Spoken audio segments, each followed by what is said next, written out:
Hello student, मैं रघु कुमार नैतिक study centre में स्वागत करता हूं। मैंने इससे पहले इतिहास का चैप्टर पढ़ाया था, थर्ड चैप्टर।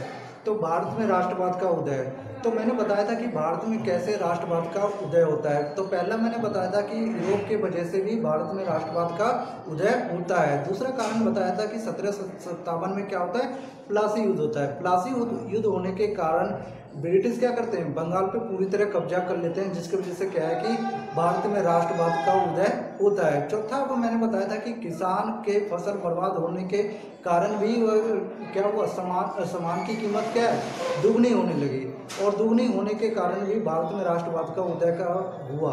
और चौथा कारण है कि इसमें फ्लू नामक महामारी होने के कारण भी क्या है कि भारत में राष्ट्रवाद का उदय होता है। अब उसके बाद पढ़ेंगे कि सत्याग्रह। तो सत्याग्रह के विचार हम पढ़ेंगे, तो आइए स्टार्ट करते हैं। तो सत्याग्रह का विचार, तो महात्मा गांधी सन 1915 में भारत में लौट के आए। और कहाँ से लौट के आए, दक्षिण अफ्रीका से ही भारत में लौट के आए। और दक्षिण अफ्रीका लौटने से पहले ही महात्मा गांधी ने सत्याग्रह आंदोलन किया था। कहाँ पे किया था, ये किया था दक्षिण अफ्रीका ही में सत्याग्रह आंदोलन उन्होंने किया था। और किसके खिलाफ किया था, उन्होंने नस्ल भेदी सरकार के खिलाफ उन्होंने सत्याग्रह आंदोलन किया था। और इसके बाद नस्लवेदी के खिलाफ उन्होंने वह सत्याग्रह आंदोलन करने के बाद दक्षिण अफ्रीका में एक तरह से गांधी जी बहुत ज़्यादा फेमस हो गए थे। फेमस होने के बाद क्या है कि एक तरह से कह सकते हैं कि जब भारत में गांधी जी आते हैं तो उसके बाद क्या है कि भारत में भ्रमण करते हैं। और भ्रमण करने के बाद क्या है कि एक तरह से भारत को जानने की कोशिश करते हैं। उसके बाद क्या है कि हम कहेंगे कि भारत में भी गांधी जी ने क्या किया कि सत्याग्रह आंदोलन चलाया।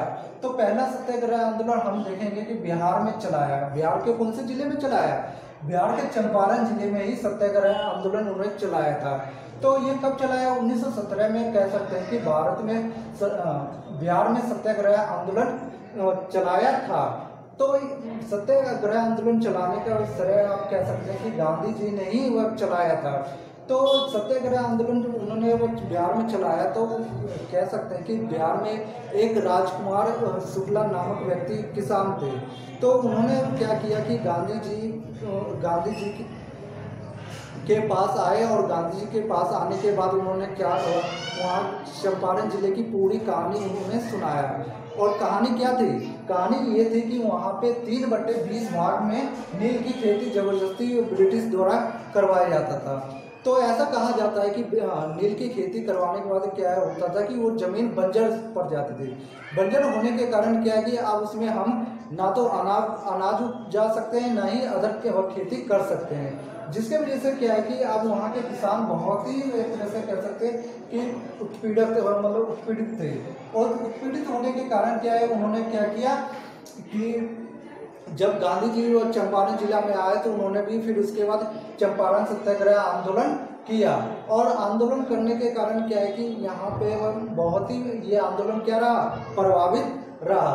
प्रभावित रहने के बाद क्या है कि एक तरह से कहेंगे कि फिर दूसरा प्रभावित रहा, जिसकी वजह से क्या है कि गांधी जी की छवि यहाँ से और भी बढ़ेगी। फिर उसके बाद उन्होंने दूसरा वह आंदोलन करते हैं। कौन सा आंदोलन करते हैं, खेड़ा आंदोलन। खेड़ा आंदोलन 1915 में ईस्वी में किया था उन्होंने। और कहाँ पे, खेड़ा कहाँ है, ये गुजरात का एक जिला है, जहाँ पे उन्होंने क्या किया था, खेड़ा आंदोलन किया था। किसके मदद से किया था, उन्होंने किसान की मदद से उन्होंने खेड़ा आंदोलन किया था। तो कारण क्या था खेड़ा आंदोलन करने का, कारण ये था कि वहाँ पे क्या हुआ था कि फसल बर्बाद हो गई। फसल बर्बाद होने के कारण, और दूसरा कारण था वहाँ पे फ्लू नामक महामारी फैल गया था। फ्लू नामक महामारी फैलने के कारण क्या है कि ब्रिटिश का कह सकते हैं कि एक कर था वो चुका नहीं पा रहे थे वहाँ के किसान। जिसके वजह से उन्होंने क्या किया, वहाँ पे खेड़ा आंदोलन चलाया। वो किसान चाहते थे कि लगान में क्या है वो ढील दिया जाए ब्रिटिश सरकार के द्वारा, जिसके वजह से उन्होंने खेड़ा आंदोलन चलाया था। इसके बाद स्टार्ट करते हैं अहमदाबाद सत्याग्रह आंदोलन। अहमदाबाद सत्याग्रह आंदोलन कब होता है, 1918 ईस्वी में अहमदाबाद गुजरात में ही होता है। और ये किसके बीच होता है, तो ये कौन होता है, ये करता है सूती कपड़ों के जो कारखाने थे वहाँ के मजदूर ही करते हैं अहमदाबाद सत्याग्रह आंदोलन में। इसमें भी कह सकते हैं कि गांधी जी की अहम भूमिका था।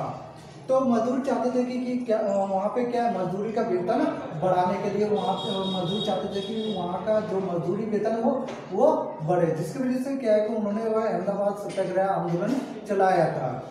तो अब देखो उसके बाद हम जानते हैं कि सत्याग्रह का अर्थ क्या होता है। तो सत्याग्रह का अर्थ होता है सत्य की शक्ति पर आग्रह और सत्य की खोज पर जोर दिया जाता है। यदि आप क्या है आपका संघर्ष क्या अन्याय के खिलाफ है तो हम क्या करें उत्पीड़न के मुकाबला करने के लिए हम शारीरिक बल की आवश्यकता हमें नहीं है।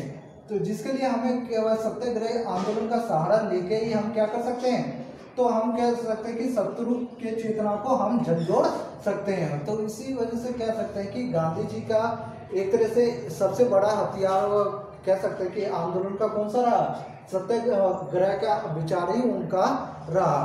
तो देखो इससे पहले मैं एक चीज़ बता देता हूँ कि जो बुक एनसीईआरटी में जो दिया गया है चंपारण सत्याग्रह, तो उसमें दिया गया है कि चंपारण सत्याग्रह 1916 में होता है, लेकिन बहुत सारे बुक में आप पढ़ोगे कि 1917 में हुआ है। मैंने भी बहुत सारे बुक में देखा है या पढ़ा है और कॉलेज में भी मैंने इस बुक को पढ़ा है। तो उसमें डेट दिया गया है कि 1917, जिसके वजह से आप कंफ्यूज मत होना कि ये 1917 ही डेट है जो चंपारण सत्याग्रह होता है। फिर उसके बाद मैंने इससे पहले फिर खेड़ा सत्याग्रह आंदोलन बताया था, तो खेड़ा भी सत्याग्रह 1918 में होता है, जो बुक में एनसीईआरटी में दिया गया 1916 दिया गया। तो इसमें आप कंफ्यूज मत होना, ये 1918 में हुआ था।